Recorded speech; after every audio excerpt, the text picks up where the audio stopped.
अगर आप भी चाहते हैं कि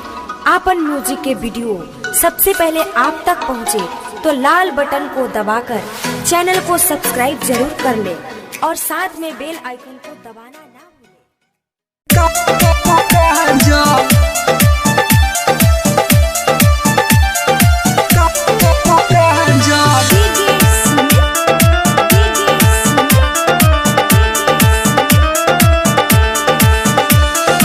गेहूं काटे जात बिया देख सखी कहाँ जा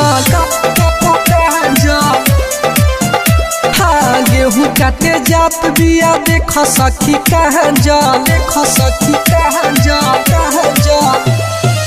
अगले महीने ओकर शादी बाटे लागल अगले महीने ओकर शादी बाटे लागल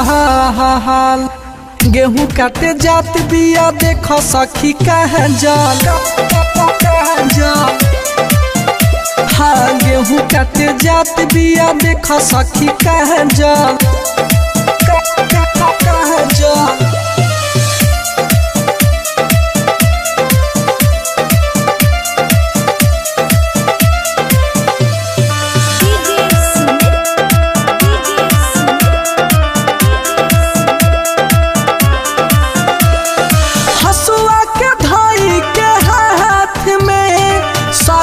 करे दिन भर कटनी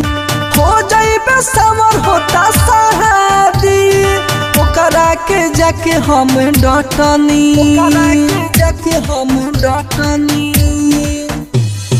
हसुआ के भाई के हाथ में सखी करे दिन भर कटनी हो जाइबे समर होता शादी ओकरा के जाके हम डटनी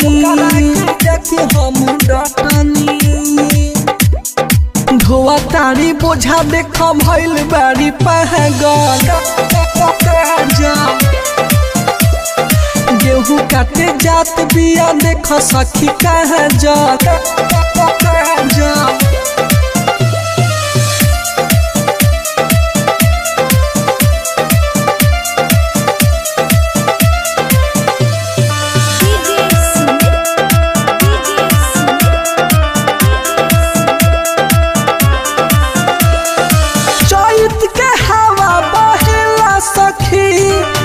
कर होठ जाई झुराई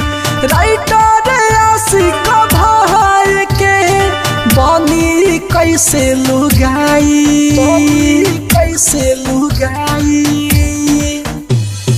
चैत के हवा बहेला ओ कर होठ जाई झुराई राइटर आशिक भाई के बनी कैसे लुगाई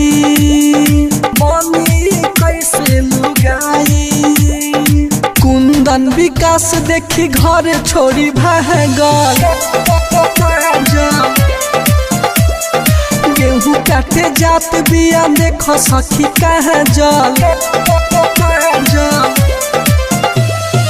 अगले महीने ओकर शादी बाटे लागल अगले महीने ओकर शादी बाटे लागल गेहूं काटे जात बिया देख सखी कहाँ जल हाँ गेहूं काटे जात बिया देख सखी कहाँ जल। बाबा भागेश्वर नाथ रिकॉर्डिंग स्टूडियो बझिया।